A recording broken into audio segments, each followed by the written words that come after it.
Welcome back, Thankful Thursday. It is Thankful Thursday. Woohoo. So, mindfulness, that's what we were thinking of for this time. It was indeed. Yeah. So, it seems to be a bit of a buzzword, doesn't it? Oh my gosh, doesn't it? It's like mainstream. Everyone's like, oh, the way we can solve all your problems is to get you being mindful. That's right. Whereas actually, there's a little bit more to it. I think so. I think there's a lot more to it actually in terms of, so there's obviously the practices, which is what they teach in your stress reduction mindfulness courses. Because everyone's so stressed. Yeah, that's right. Maybe because I'm stressed because I don't know what to do for mindfulness. Exactly. Oh, that's so unlike. But then there's like actually becoming mindful about the type of person and how you show up in the world as That's well. right. And so that's quite yoga-y, really, isn't it? Yeah. Isn't yeah, it? yeah. So taking the time to actually be doing what you're doing. Yeah. Like we're talking about doing the dishes. Yes. Yeah, or what's that quote about the enlightenment? So before enlightenment, chop wood, carry water. After enlightenment, chop wood, carry water. All right. So what's the difference? You didn't get it either? No, I didn't. Well, I guess it's the way in which you are being present with the chopping wood and the carrying water, or the way that you experience the chopping wood and the carrying water. And not to say that I'm an enlightened being or master at all, because definitely not. But A little. yeah, but in the day-to-day activities, like I can remember before learning how to be present, and before learning how to be in my body, and before learning how to be really conscious about the choices that I made for my life, I might chop wood, carry water with resentment, with criticism, with anger. We're thinking about what you had to do next, or what you weren't doing because you had to chop wood and carry water, so you weren't actually feeling like you were there, you were in the past or the present, or the future, sorry, instead of being the present. Yeah. Okay, and so now as a slightly enlightened being, chop wood, carry water. Chop wood, carry water. And carry the water, and that's what we're thinking about. So in some ways it's sort of like being all the rest of nature, isn't it? Because a cat, you know, I have cats, and a cat's a cat, and if it's time to sleep, it's time to sleep. Yep. And if it's time to meow for food, it's time to meow for food. And if they want to cuddle, they will get one. And if they don't want to cuddle, no, they don't want to be anywhere near you. Exactly, they totally live in this present awareness, right? Don't That's they? right. That's right. So mindfulness is the paying attention to what you're doing. Yes, and the choices you're making in the moment. Right. So yoga's pretty good for that. Oh yeah.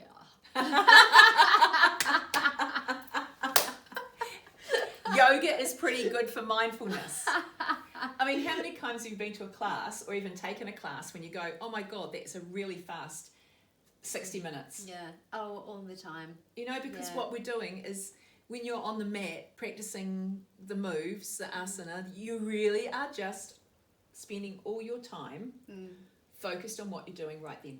Yeah. You're not chopping wood and carrying water. Yeah. You're not making your shopping list. You're not worrying about whatever work you're supposed to be doing. You are simply being there doing it. Absolutely, absolutely.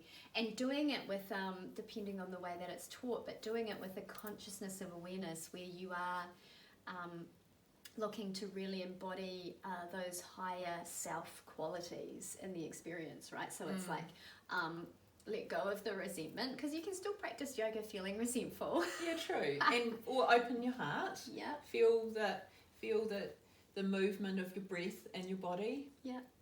Be grateful. Yes, exactly. Feel grateful, feel happy, feel joy, feel like whatever it might be. Like just practicing. See things from a different perspective by, you know, being upside down or in a different angle. Twisted, yeah. I was thinking about half moon. That's always a good one, to see the world in a different perspective. Absolutely. Or handstand, flipping your perspective. Yeah. We're going down a little rabbit hole here. Of asana. Yeah.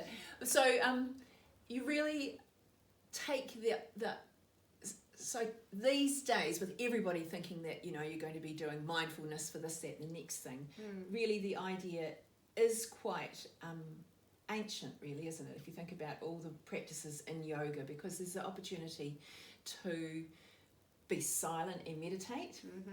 And block out all the sensory distractions of the world by closing your eyes, finding a quiet place, and also too, through the practice of silence and meditation, we're learning to quiet the voice of the ego, and the voice of the ego speaks first and it speaks loudest. And it pulls us out of the present moment. Like, that's its job, isn't it? It's like... Yeah, protecting us and keeping us safe. Yes, yeah. But it's overactive in many of our lives, isn't it? Yeah, very much so. So that practice of meditation, while it appears to be a really simple practice on the outside, like you're closing your eyes and sitting still or lying down and focused on your breathing, it's a really hard practice. It is a hard practice. So another way of doing that is, instead of the closing your eyes and focus on your breathing, you can actually, say, light a candle or something too, and so you can be focused on something that's moving, bit of light. So but every time your ego or your brain says something or other else, or starts thinking about something that's not happening, is you just can focus your vision again back on that candle flame, the flickering, the light, the heat maybe, and then that allows everything else that's arising just to disappear, and you can just be in the moment, focused on that candle. Yeah, I remember one of my yoga teachers saying, when you learn to sit with yourself in the moment, that's when you come to truly know yourself.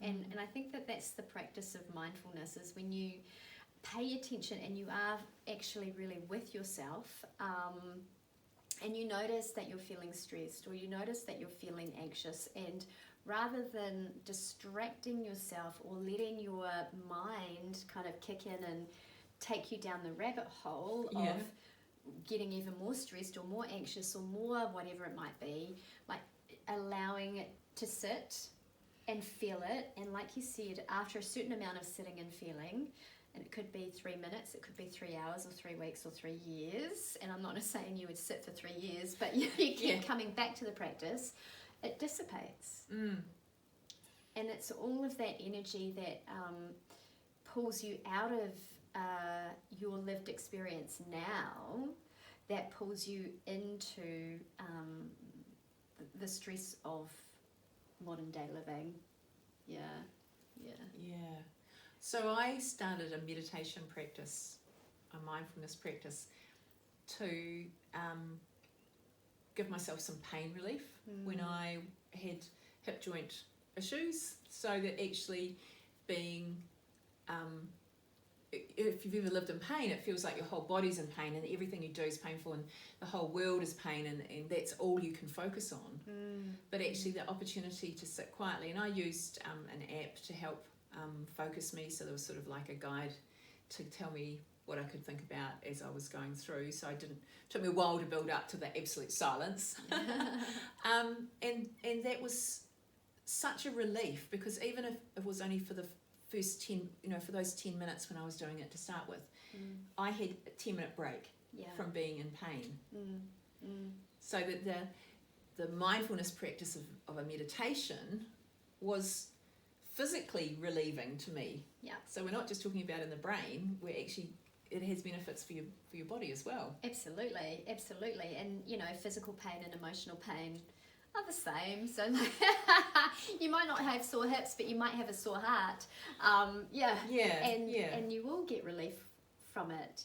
The other thing about mindfulness too for me is that even starting to pay attention to how you're living your life and what serves you and what doesn't serve you. And so I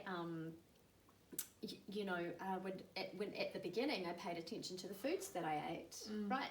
And because I have a sensitive system, so there were some foods that I couldn't eat and I had to cut them out. But the thing is, like, now I'm bring it in again, but the system has healed itself and changed, probably because of all of the meditation practices and yoga practices, etc. So there's the learning to pay attention to the choices that you make for your life that are bringing you into deeper peace and harmony and joy, or deeper alignment with your highest vision for yourself, and then the choices that you're making that are bringing you out of alignment. And you can, when you start being able to attune into yourself, you start to know the difference. Yeah. And so the meditation practice or a mindfulness practice gives you the space out of those rushing thoughts and thoughts that are taking you to this place or that place. The meditation or the mindfulness practice gives you that space to find those things that are going to be good for you. Yep. Things that you might need to leave behind for a while. Yep. Or forever, or Yep. whatever. Yep. But it gives you the space for that inner knowing to come forward, isn't it? It does take, well, for me it took a while for that little voice, but sometimes if you're not so busy, you find that you have bright ideas. Yes. Also known as a little voice in Yes. your head. That all of a sudden, if you've got a moment or two when you're not busy doing the next thing or moving to the next thing or worrying about the past, you've got that intuitive voice. You've got the space and the quietness for that to come forward as well. So that all of a sudden you've got the bright idea of what you're going to do next, or without even realising, that the next thing that's going to happen could be this, or the next way of approaching that problem. It's a good problem solver. Absolutely, it's a really good problem solver. And I think one of the fundamental kind of aspects of yoga or the teachings is that you never know what's going to happen in the next moment. Like, you really don't. We've got no control. Like, we have this illusion of control, and I think that's why so many of us are so stressed out, because we think we're in control and we're not. And I remember one of my teachers even saying, you have no certainty even that when you take your next step that the ground will be there to catch your foot. Like, that is a level of uncertainty that we need to get comfortable with. So with the practice of mindfulness, it's like, okay, I have to be willing to feel what's happening now, and then willing to let it go, and willing to step forward with this complete uncertainty that the ground may not catch me. And obviously the ground may not catch me seems like a really extreme thing. Unless you've lived in Christchurch and the earthquakes. Because then we know the ground will not catch you. Tosses you around. Exactly. But I think it's more that like if we replace ground won't catch you, the ground will not be there to catch your foot. It could be that the man that you thought that you loved isn't going to be there in the next breath, or the job that you're so attached to isn't going to be there in the next breath. Or that there's any number of things that could just disappear. Just disappear from your life. And the practice of mindfulness is, how do you continue to stay fully present and anchored in this higher version of yourself, regardless of anything just disappearing at any moment. And so that actually just means that we're loving and appreciating and being right here now, because this is it. Correct. This is it, because we don't know about the next step or the whatever. So this is it. So love it and be here in the moment. Yeah. Yeah. Namaste. Namaste. Go forth. Be mindful.